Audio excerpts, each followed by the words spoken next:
Na-realize ko lang, nung bata pa ako, fixed gear na yung bike na ginagamit ko. Kasi, yung bike ko sa probinsya, alam niyo yung mga mumurahing bike dati na ang gulong goma, purong goma, tapos yung pinaka mugs niya, andun na nakakabit yung sprocket. I mean, karugtong siya, plastic lang siya yung sprocket niya, karugtong siya nung pinaka mugs. So, by definition, fixed gear siya. Kasi naalala ko pag wala siyang free wheel eh. Pagka binitawan ko yung pedal ko, tsaka lang ako makakapagpahinga ng paa. No, pagpababa ako. So, wala lang, naisip ko lang. Kasi yung video na to, about sa mga naging unang bike ko, no, i-share ko sa inyo yung process kung paano ko nabili, ano yung thought process ko, bakit ito yung napili ko, tsaka yung mga dapat nyo ring iwasan na, no? Para hindi nyo na magagawa yung mga maling nagawa ko sa pagpili ng mga bike. Particularly sa fixed gear bike, no? So, let's start. Yung mga chong Brandix nga pala. Number 1 sa listahan natin, ito. Tayo na. Pil pa yung pag-post. Itong bike na to ay nabili ko whole bike na, no? Bago ko siya binili, nag-isip ako ng bike na anong pasok sa budget ko, no? So, tiningnan ko yung mga mountain bike, road bike. Medyo tagilid ako kasi unang bike ko yun, tapos estudyante pa lang ako. Pang alam nyo na, pang exercise lang. Tapos, may nakita akong isang bike sa Google, no? Sa pagkakaalala ko, Brain Medalla pa yung frameset na yun, no? Tapos, nakita ko siya, walang components. I mean, wala siyang shifter, wala siyang brakes, no? Wala siyang group set. So, sabi ko, anong bike to? Mukha siyang road bike, pero wala siyang shifter. So, ano to? So, doon ko sinearch yung ganong klase ng bike. At doon ko nalaman na ang tawag pala sa mga ganong bike ay fixed gear, no? So, doon ako nag-start mag-research ng fixed gear. Doon na ako nakanood ng mga skid, premium rush, etc. So, ang una kong hinanap na sa marketplace ay fixed gear na, no? Hindi na ako naghanap ng iba pa. Tapos nakita ko tong post na to na binibenta, tapos pasok siya sa budget ko. And feeling ko mura lang siya, no? And mabait yung seller nito. Shout out sa iyo, sir. Actually lahat ng knowledge ko sa fixed gear kung wala yung taong yun, no? Sobrang bait niya, no? Shout out sa Sir John Ray. Pure fix yung frame set, no? Nung sinearch ko siya, parang brand siya sa ibang bansa, no? Tapos yung paint nito, ang galing. Ito yung kung bakit ko siya binili. Tangina. Glow in the dark. So, amaze ako. Yung pintura nito, glow in the dark to. Tapos pwede kong sulatan. Actually, sinusulatan ko to, no? Tinututukan ko ng flashlight ng phone ko. Tapos magsusulat ako doon. Tapos mag-i-stay yung sulat na yon. Kasi nga glow in the dark siya, no? Tapos ang wheel set nito, Polso, no? Nung time na yon, hindi ko pa naririnig or wala pa akong nakikita na ganitong wheel set dito. Or wala lang ako nakita. Baka meron na. Pero medyo bago siya sa paningin ko. Kasi nag-research naman ako ng mga components ng fixed gear that time. Ang mga usual na nakikita ko lang, Arrow, Araya, yung mga ganun. Yung Polso, ang nagustuhan ko dito, yung hub. Ang ganda kasi ng hub nito. High flange na medyo kakaiba yung butas-butas niya. Tapos, Aventon push yung crankset, tas generic na cockpit, no? So, since first bike ko pa lang to, wala akong ka-idea kung maganda ba to or I mean kung tama ba sa akin yung sukat nito. Actually, ang size nito, size 54. So, ang height ko that time, 5'4". So, kala ko ganun siya. 5'4", size 54. Kala ko ganun siya. So, hindi ko alam kung bakit hindi ko sinearch yung ganun, yung sizing. So, hindi naman siya sobrang laki sa akin. Pero, kung mapapansin nyo, medyo hindi na nakasilip yung seat post ko dito, tapos medyo malungkot yung saddle ko dito. Kasi nga, medyo malaki sa akin yung frame na to. Tapos, ito rin yung pinakauna at huling bike na naisemplang ko. Up to this point ha. Hindi ko naman sinasabing gusto kong sumemplang in the near future. Pero, ito pa lang yung naisemplang ko sa lahat ng bike ko. Bukod yung na-aksidente ako. Pero, bukod na story yan mamaya. So, ito yung pinakaunang bike na naisemplang ko, nakasalanan ko. Okay? Kasi nag-aaral pa lang ako mag-skid noon, hindi pa ako marunong. Tapos, nag-skid ako sa buhangin. Dumulas ako, tapos yun, pumalo yung bike. Tapos, ang kagandahan nito, chromoly siya, no? Nung naisemplang ko yung bike, parang sabi ko, bumengkong yung gulong, tagilid. Yun pala ang bumengkong yung fork, no? So, pinaluto ko lang naman siya, dumiretso ulit. Tapos, after nitong build na to, actually, medyo nagtagal sa akin to. Pinalitan ko pa yung wheelset nito. Ito, putangin na hanggang ngayon nagkikringe ako pag nakikita ko ng pic na to. Sobrang uso kasi dati yung combo ng tri-spoke tas 90mm sa likod or 5-spoke tas 90mm sa likod.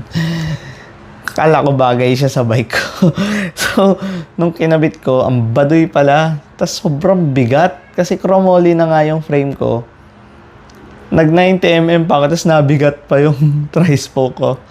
Sobrang bigat talaga as in. Tapos, hindi bagay kasi yung tubing ng bike ko, maninipis. No? So, late ko na siya na-discover na ang pangit pala. So, pinagsisisihan ko talaga tong decision ko na to. So, after nitong build ko na to, dito na pumasok yung nakakasalamuhan ako na ibang mga naka-fixie, tas nakakakita na rin ako na ibang fixie. Tapos, nabilib ako kasi ang gagaan nung mga fixed gear nila. So, dun ko na na-discover na, may ganito palang frame set. Dito na pumasok yung second frame set ko. Ito. Aventon Mataro. Ayan. Actually, itong build ko na to, itong frame set na to, nabili ko siya na frame set plus cockpit no? Sobrang good deal. Parang 12,000 ko lang nabili that time. Aventon Mataro na to Tapos, Chinelli Pista yung cockpit. Tapos, pillar yung seat post. Chinelli pillar. Ang issue nga lang, may sobrang liit na dent sa top tube. Tapos, 12,000. So, talagang pinag-isipan ko to, bilhin ko ba to? Kaso may dent Pero pwede ko naman takpan ng sticker. So, ending, binili ko siya. Tapos, ito na. Dito na ako na medyo natututo na dapat ganito yung mga build, ganyan. And, ang pinakamaling decision ko naman dito, yung drop bar. Hindi ko naisip na hindi siya agaya nung ibang drop bar. Kasi yung Chinelli Pista na drop bar, sobrang lalim nung drop niya. Tapos, hindi siya agaya ng mga usual na drop bar na merong pwede mong hawakan ng paganito. Kasi, yung Pista drop bar, sobrang curved na niya. So, intended siya para sakyan ng hawak mo lang sa drop bar. Kasi, more on racing siya. Tapos, sobrang awkward nung position ko kapag hindi ko hawak dun sa mismong drop. No? Tapos, dumudulas yung kamay ko pagka hinahawaan ko siya ng pa-bullhorn. Kasi galing ako sa bullhorn So, medyo sanay ako nung hawak ng bullhorn. So, dumudulas yung kamay ko kapag na-hams ako. Pag may nadadaanan akong hams. So, yun yung pinakamaling decision ko dito sa frame set na to. Ayan. Tapos, kung makikita nyo, ayan, pinakamalayong ride ko, no? Mount Samat sa Bataan. May group kasi akong sinalihan dati. Medyo mga matatanda na sila. So, nag-ride sila. Ako lang ang naka-fixed gear. So, nung araw na yon, sabi ko kinabukasan, ipopost ko to sa marketplace. Magma-mountain bike na ako. Ayoko na mag-fixie. Kasi talagang sinumpa ko yung ahon dito. Tsaka yung lusong. Kasi wala akong pahinga sa ahon. Wala rin akong pahinga sa lusong kasi nagba-back pressure ka, nag-i-skid ka. Ang hirap nun. So, sabi ko talaga, ibibenta ko na to. Ayoko na mag-fix gear. So, ayun. Itong frame set ko na rin na to, dito ko na rin pinalitan yung wheel set ko, no? So, ang pinalit ko dito ay Arrow. Tapos kung mapapansin nyo, medyo social climber ako eh. Nilagyan ko ng decals na ellipse. Yung Arrow. Ayun, para lang mo ang ellipse, di ba? Medyo social climber tayo sa part na yun. So, ayun na nga, binenta ko siya. Tapos, nag-mountain bike talaga ako. Nag-build talaga ako ng mountain bike, legit. Tapos, nung naka-mountain bike na ako, ayan, nagte-trail ako sa Timberland. Okay naman, hindi... Pero kasi, hinanap-hanap ko yung thrill sa daan. Kasi ang boring nito, may preno. Maganda lang siya sa trail. Pero kasi hindi naman ako araw-araw nagte-trail. Unlike pag naka-fixed gear ako, araw-araw nasa kalsada ako, di ba? Araw-araw nag-i-skid ako, alam niyo na. Face natin yan eh. So, swing up ko rin. Bumalik ulit ako sa pag-fix gear. Tapos, parang 1 month lang ata tong mountain bike ko na to. Binild ko siya ng siguro parang almost 5 months. Yung ipon ko kasi ang tagal eh. Ang tagal, tinitipid ko yung allowance ko para makabili ako ng pyesa and shits. So, 5 months ko siyang binuo. 1 month ko lang siyang ginamit. Wala pang 1 month. Pinalit ko rin siya sa fixed gear ulit. Tapos, ito yung pinalit ko.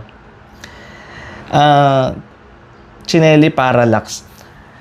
Nung una ko tong nasakyan, kala ko sira.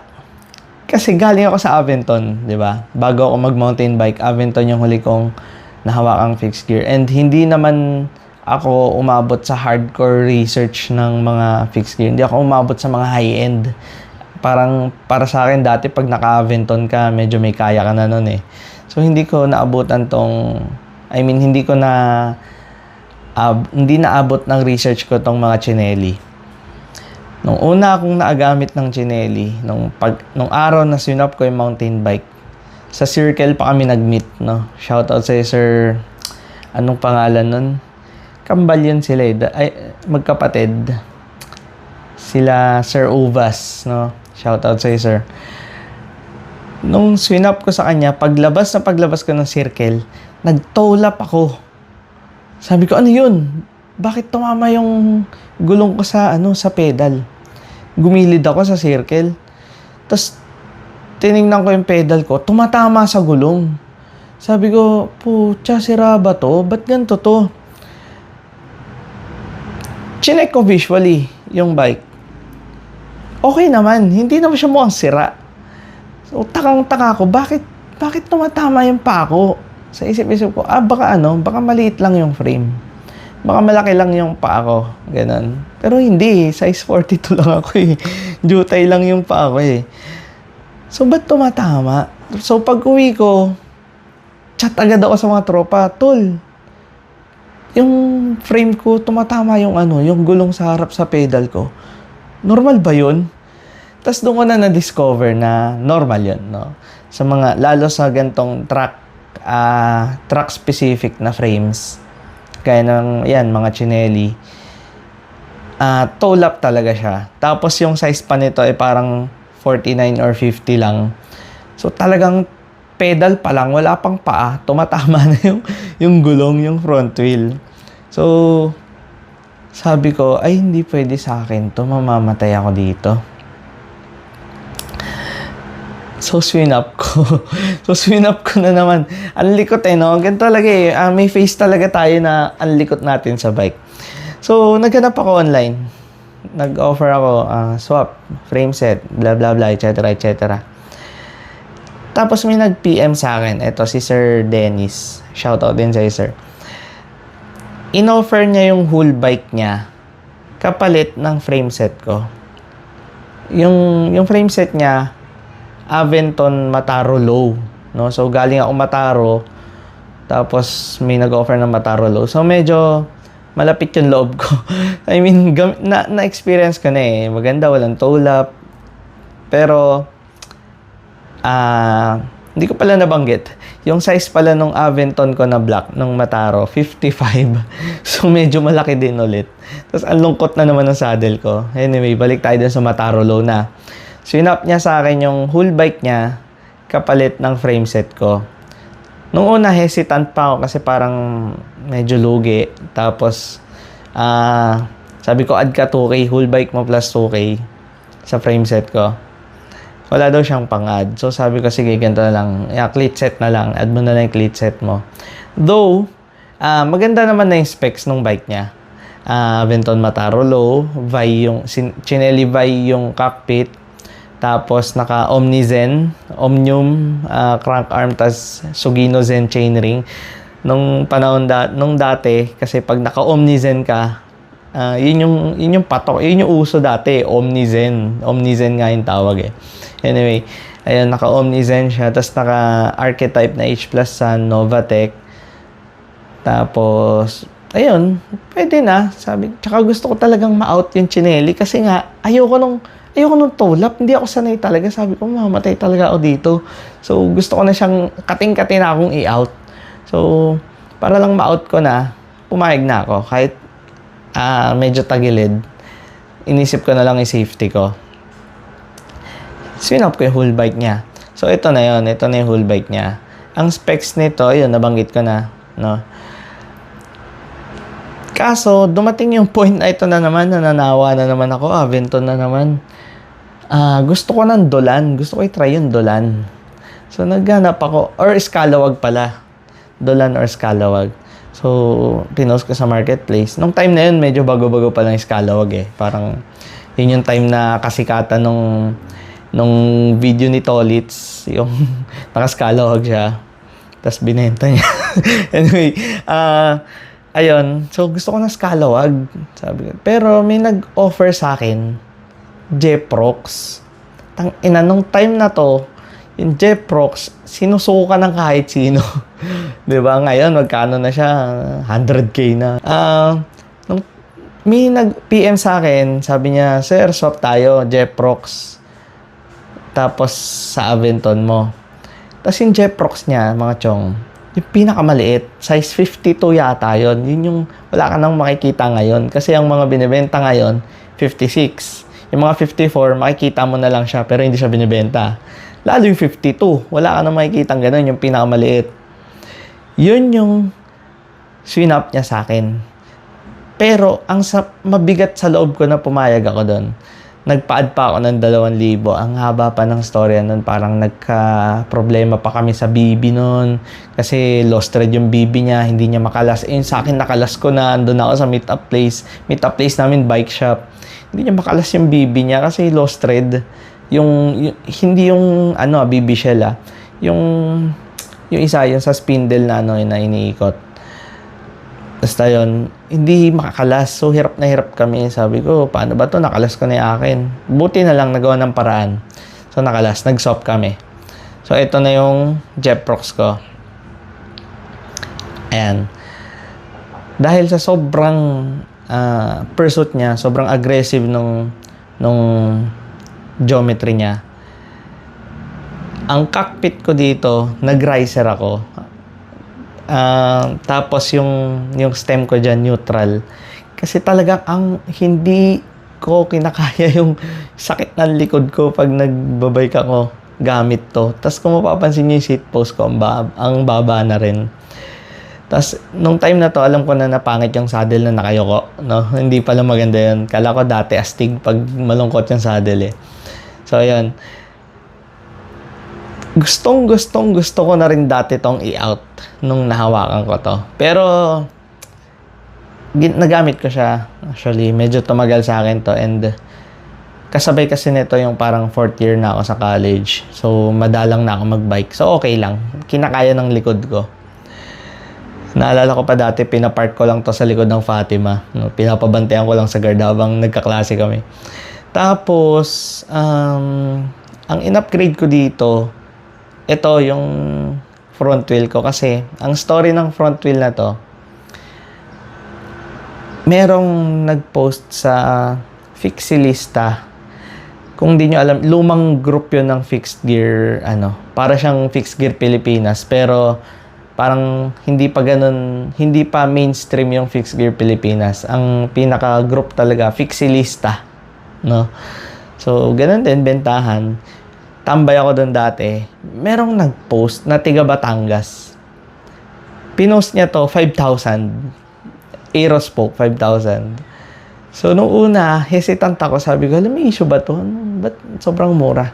So, piniem ko agad. Sabi ko, ano issue? Sabi niya, wala sir, pambayad lang sa hospital. Kinulang. So, sabi ko, sinugal ko na. No, kasi baka may makakuha pang iba. May message ko agad yung ka-intern ko na umuwi ng Batangas. Nagbakasyon siya. Sabi ko, pasuyo naman ako, bayaran mo muna to. Balik ko sa'yo pagka balik mo Manila. So, ayun, minute niya. Inuwi niya dito sa Manila. Pagkadating, chinek ko agad yung bearing. Yung kung bengkong. Gulat na gulat ako kasi ina-expect ko na may issue to. Kasi Aerospoke, 5,000. Parang ang labo. So, chinek ko. Pucha, walang issue. So, legit na baka pang bayad talaga sa hospital. Tapos, pina-check ko rin sa tropa. Legit talaga. To the point na gusto niya na agad bilhin sa akin. Ang dami agad nagme-message sa akin na tropa na, tangina mo, akin na lang yan. Bilhin ko na sa'yo kahit 8,000, etc. ganyan. Sabi ko, paggamit muna ako kasi ngayon lang ako nakahawak nito. Siyempre, medyo high-end tong front wheel na to dati. Itong wheels na to. Kasi dati ang mga 5-spoke, Navigate, ganyan. So, madalang ka makita ng Aerospoke kasi medyo mahal to, medyo pricey siya. So, bili ko lang siya 5,000. So, paldong-paldo ko dito. Tapos, ito na yung pumasok na yung time na magre-review na ako for the boards.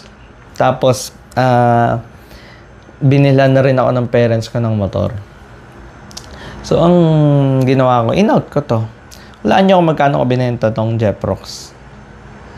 No? So, sige, bigyan ko kayong 10 seconds. Hindi, joke lang nga ba masyado. 9,000 ko lang in-out tong Jeprox. Na ngayon magkano? 90? 100? Tayo na kung alam ko lang. Hindi, joke lang. Dati kasi, hindi naman siya ganun ka-appealing. Tapos, i-plus mo pa yung back pain. So, talagang hindi siya ganun gana. Hindi siya ganun ka-valuable. Unlike ngayon, diba? So, in-out ko siya 9,000. Tapos, pinit up ko pa yon sa terminal sa TAF. Sa bus terminal. Kasi tika-probinsya yung bumili. Hindi ko na maalala kung sino. So, namasahe pa ako. So, ang malinis ko lang siguro nakuha doon. Parang 8,500 lang. So, yun. Na-out ko siya na 8,500 lang. And, ayun. In-out ko ng in-out yung mga pyesa. So, yung Aerospoke, mga chong. Binenta ko lang din ng 5K. Hindi ako garapal. No? Mabait ako dati. Hindi ako demonyo mo ipag-buy and sell. Tapos kung alam ko last pag yung item, talagang ibebenta ko siya ng last pag. Hindi ko siya para patungan. Ganun dati kasi pag sa buy and sell. Ibang-iba na ngayon. So, ang tagal kong natigil kasi yun na busy na ako sa pagre-review sa boards. Tapos nakamotor na ako. Tapos nagtrabaho na ako. Fast forward, pandemic. Doon ko naisipang mag-build ulit ng bike, no. So balik ako ng fixed gear. Ang pinakauna kong ang sumunod kong binild na fixed gear ay ito, Aventon Cordoba 2K16 yata to, LE limited edition. May something talaga ako sa Aventon kasi sobrang yun yung pinakaunang bike na nahawaan ko na ang ganda ng experience ko. So, talagang pagka bibili ako ng Aventon talaga yung hinahanap-hanap ko. So, ayun. Ito yung una kong binild, Aventon Cordoba 2K16. Tapos, ko siya bike to work. Since alucarb yung fork nito, medyo kinakabahan ako. Kasi ang tagtag sa EDSA, ang lubak sa EDSA dati. Hanggang ngayon naman. Tapos sa Commonwealth din, di ba? Ang lubak dati. So, sabi ko, baka bumigay yung fork. Tsaka may front rack ako nun May front rack yan. Doon ko pinapatong yung bag ko. So, baka mabasag yung carbon. So, ang ginawa ko, nag-ave ako. No? Binenta ko itong Aventon Cordoba. Excuse me. Bumili ako ng Ave Maldea na second hand. So, ito siya. Ito naman, actually, dapat dito na ako hihinto sa pagbibili ng bike. Kasi sobrang perfect nung size na to sa akin. Sobrang ganda nung aesthetics niya para sa akin. Sobrang as in, sabi ko ito na yung last bike ko.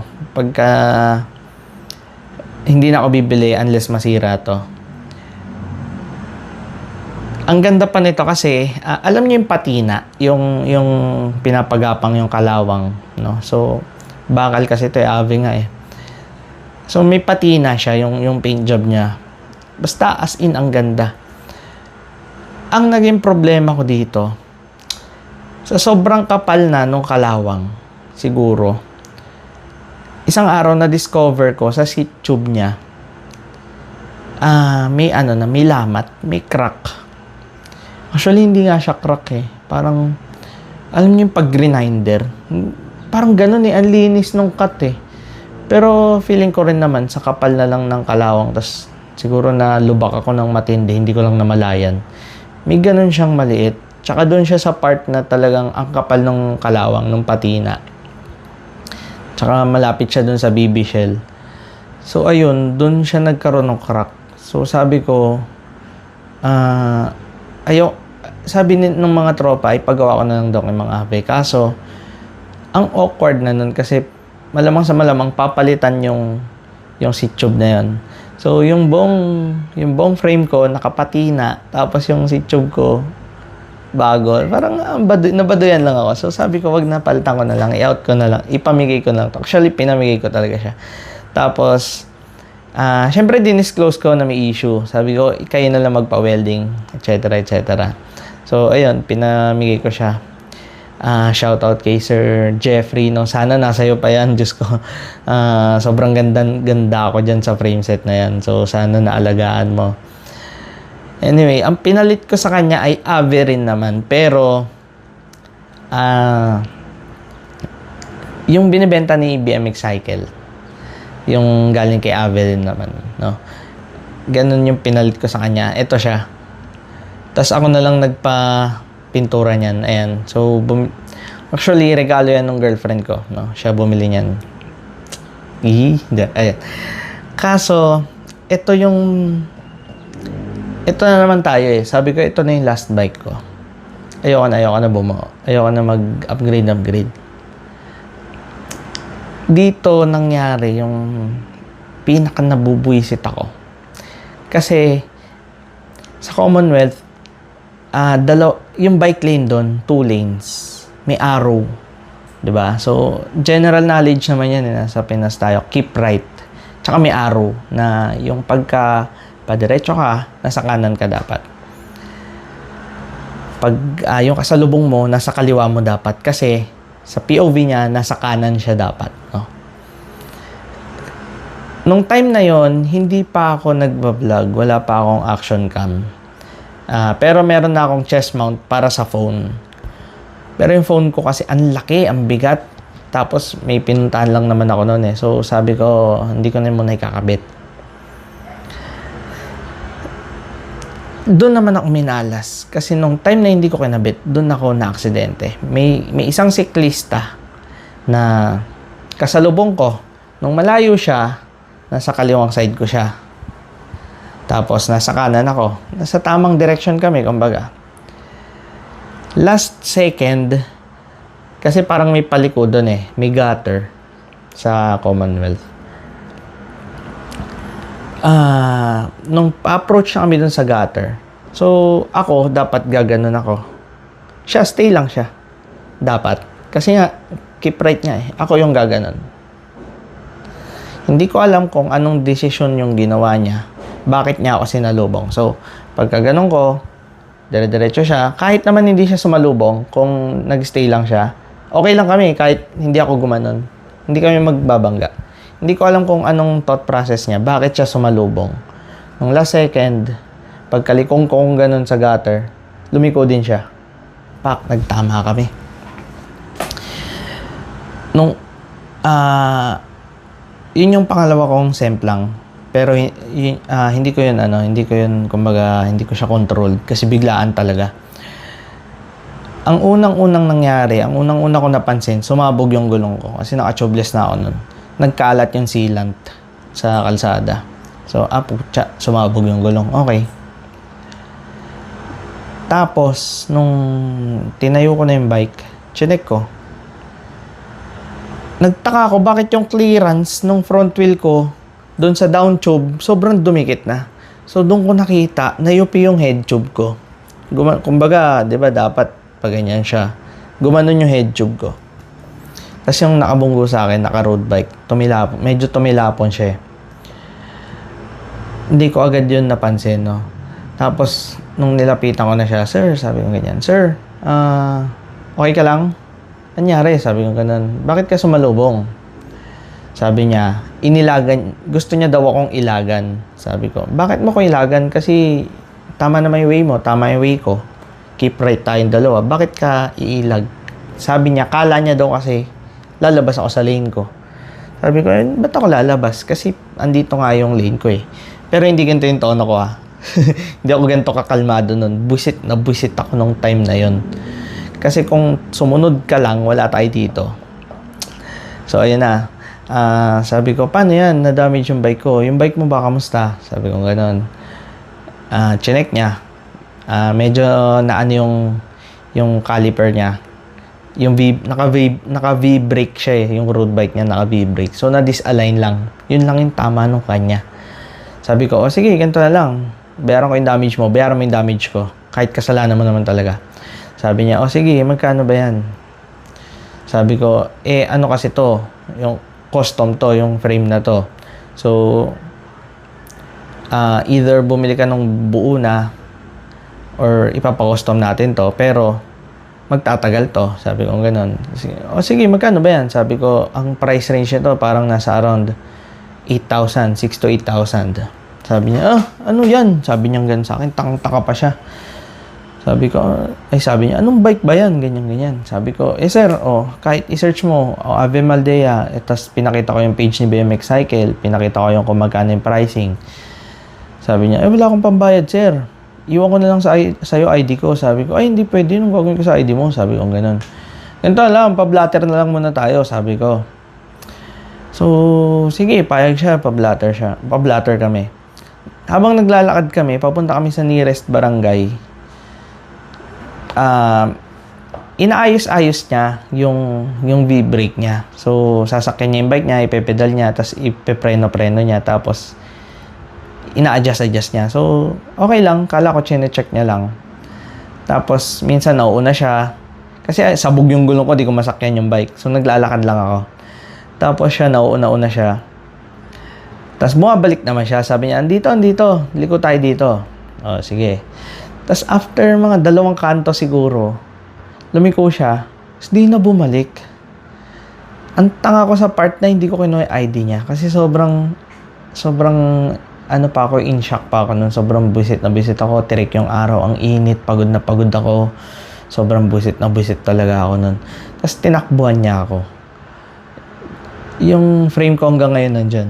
Nakastock na lang. Kasi ayoko pa ipagawa. Kasi halos bibla akong brand new pag pinagawa ko siya. Kasi ang na-damage sa kanya yung down tube tsaka yung head tube. Tapos tinakbuhan ako, hayop ka. No? Sana hindi masarap ulam mo habang buhay. Anyway, balik tayo doon. Napahaba yung kwento ko. Doon ako bumili ng action cam. Doon ako na-trauma na dapat lahat ng biyahe ko, kahit pa paano, dapat may documentation ako. So, doon na ako nag-start na mag-vlog. Ayun, after nung incident na yun,